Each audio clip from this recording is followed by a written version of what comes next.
Bien,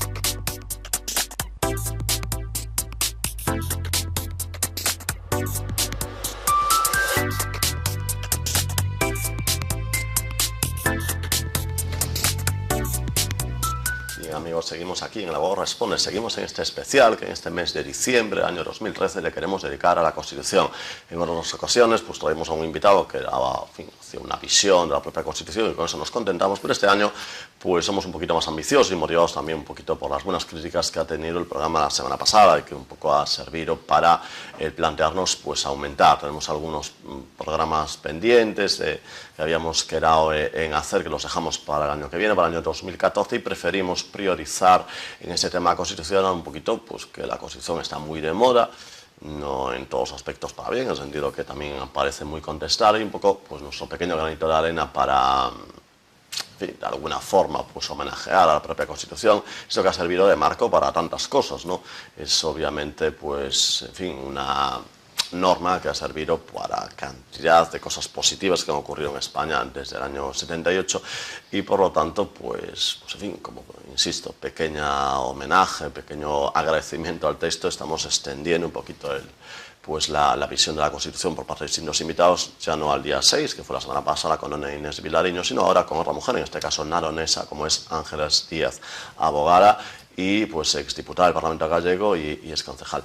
Bien, Ángeles, estamos hablando del Parlamento que allí se trabaja, esas comisiones, que la verdad es la parte que menos conocen los ciudadanos. Los ciudadanos a veces se quedan con lo que salen en las imágenes de televisión, en las cuales, pues televisión de Ferrol u otras televisiones, pues sacan imágenes en las cuales, como ocurre a veces también en los plenos municipales, pues casi tenemos que decir que a veces casi el recoger la información del Parlamento se está convirtiendo en algo frívolo, ¿no? Porque es que lo que destaca tristemente ya no es tal o cual propuesta, sea del gobierno o la oposición, sino a lo mejor pues de determinados numeritos, ¿no? que monta algún diputado.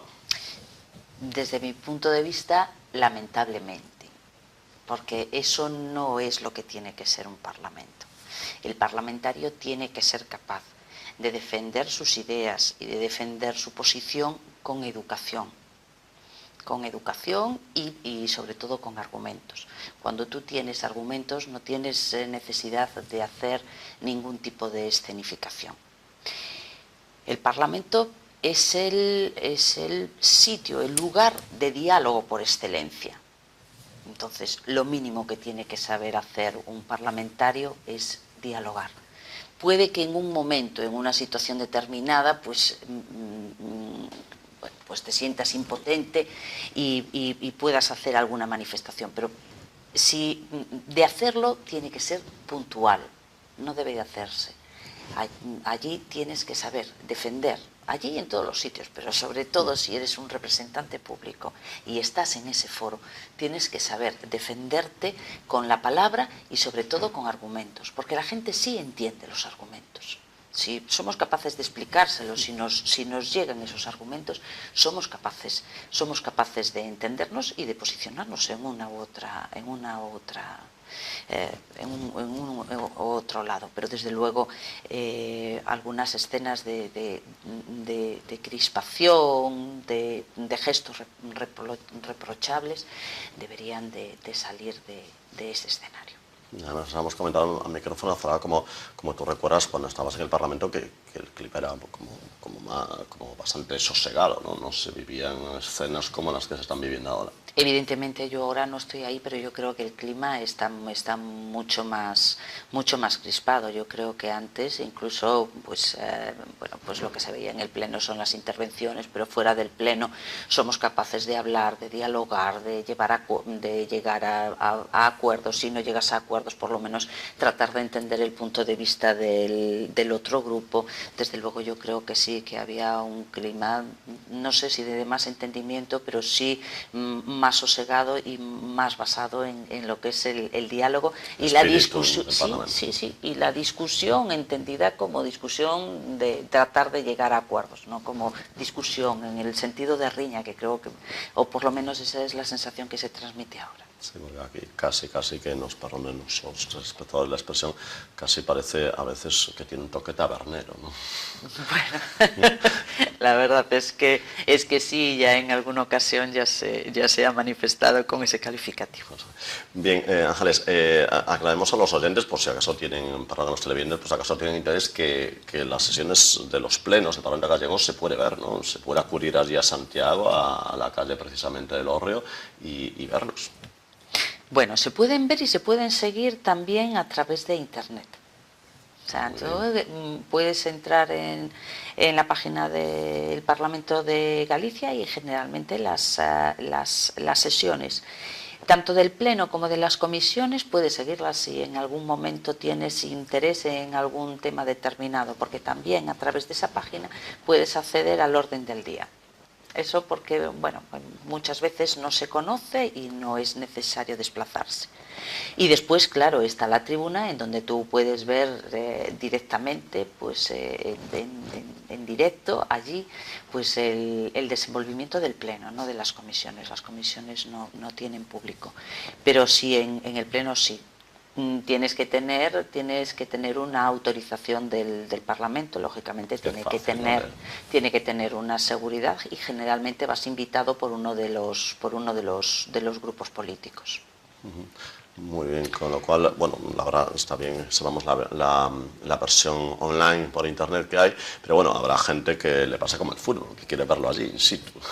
Bueno, es interesante. Yo creo que si te gusta la política, si te gusta ese mundo, si estás interesado, pues está bien que lo conozcas, que lo veas, que veas como la dinámica, porque también tengo que decir que a veces pues vemos los parlamentos o vemos el Congreso que está vacío y dices tú, pero ¿cómo puede ser?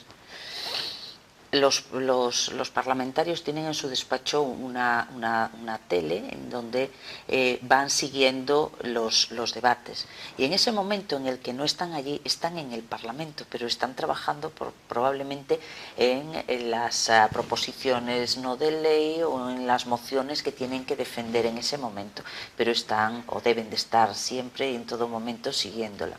Entonces, si tú estás arriba, pues ves el trasiego de que unos entran, otros salen, otros es distinto verlo, es un poco más la esencia. Sí, muy bien. Y hablando por cierto, los propios parlamentarios, vamos un poco, si te parece, Ángeles, a desentrañar un poco ese mundillo a los telespectadores. Habrá gente que conozca alguno personalmente, pero en general, ¿cómo es el perfil de los diputados que hay allí? ¿Es muy variado? ¿Responde un perfil concreto?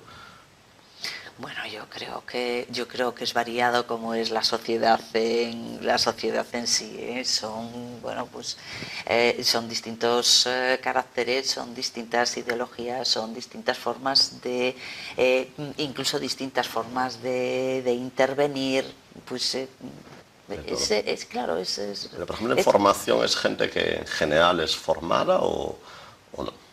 Bueno, generalmente sí, la gente tiene formación.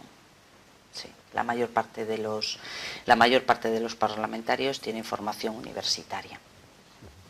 Muy bien, pues pasamos, si te parece, Ángeles, al otro mundo que también viviste, además muy próximo aquí, que quizás a la gente, debe ser por la proximidad, les suscite incluso a veces más interés, como es la vida de los ayuntamientos. Muchos telespectadores, gracias, por cierto, a la televisión de Ferrol, pueden seguir los plenos del propio Ayuntamiento de Ferrol, pero el Ayuntamiento de Narón, que era un poquito más desconocido para los telespectadores, incluso para muchos habitantes de Narón que jamás se han acercado. ¿Cómo es ya no en Narón, pero cómo es la vida del ayuntamiento en lo que respecta a lo que es gestión municipal? Es decir, un poquito, Ángeles, ¿para qué sirven los plenos, por ejemplo, de un ayuntamiento? Bueno, pues en los plenos, los plenos es muy similar lo que se hace a lo que se hace en el Parlamento, porque en el ayuntamiento tú puedes aprobar en el pleno normas, como son las ordenanzas, que se suele hacer solamente una vez al año, y con los presupuestos, con la aprobación de los presupuestos. Pero tiene esa pequeña parcela, la verdad es que muy pequeña, de legislar, como digo, las ordenanzas. Y después, pues al pleno de los ayuntamientos va la aprobación de determinados temas que se estudian en las comisiones, como decía antes. Y entonces ahí está la posibilidad de intervenir tanto por el grupo de gobierno defendiendo esa gestión. Generalmente son cuestiones de gestión. Es distinto, en el Parlamento se legisla más, se posiciona uno más sobre determinados temas, en cambio en el Ayuntamiento se hace mucha más gestión. Entonces, en la aprobación de esas proposiciones que se hace, de esas mociones que van, bueno, las mociones suelen ser más políticas, de esas proposiciones que se llevan, pues entonces ahí vemos el posicionamiento del grupo de gobierno que las defenderá y de la oposición que buscará o debería de buscar mejorarlas. En ese equilibrio entre el gobierno y contra el gobierno es donde está realmente la democracia, ¿no? Y un poquito, ¿qué te parece, Ángeles? Un poco donde parece que más se conecta con el ciudadano, cuando uno está en el ayuntamiento defendiendo una propuesta que han pues pedido un grupo de vecinos, o en el Parlamento un grupo de vecinos, asociaciones además, o en el propio ayuntamiento, que a lo mejor también motivados por una serie de vecinos se defiende o se ataca una propuesta.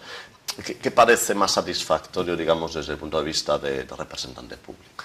Bueno, son distintos. Lo que pasa es que es mucho más fácil llegar al ciudadano desde el concello, pero es una cuestión de proximidad. Tú lo que haces en el concello es regular y aprobar cosas que se implican o que van a implicar algo directamente al ciudadano. Vas a aprobar pues el asfaltar una calle, vas a aprobar que se ve al día, que se ve, al cabo de unas semanas. Vas a poner el alcantarillado en determinadas zonas, el hacer una promoción, por ejemplo, del comercio local, es algo mucho más cercano. En el Parlamento se hacen pues posicionamientos, pues por ejemplo, sobre la sanidad. Cómo se va a estructurar el sistema sanitario. Entonces, bueno, pues lo que se hace en el Parlamento hay que explicarlo un poco más porque quizás llega menos, es más difícil. Lo otro, pues le repercute mucho más al ciudadano de manera inmediata.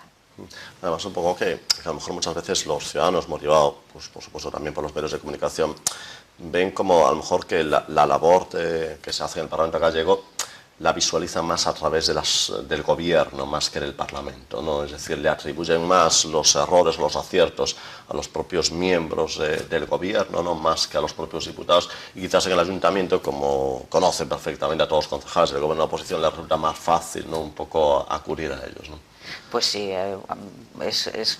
yo soy, vamos, es que creo que los ayuntamientos es la mejor administración que hay porque es la más próxima y la que mejor sirve al ciudadano. El hecho de tener una administración, sobre todo en los ayuntamientos, que hay ventanilla única, que si quieres puedes hacer todas tus gestiones allí y sin necesidad de desplazarte, pues la verdad es que es un gran logro todo lo que sea acercar los servicios al ciudadano, y eso es lo que da el concello.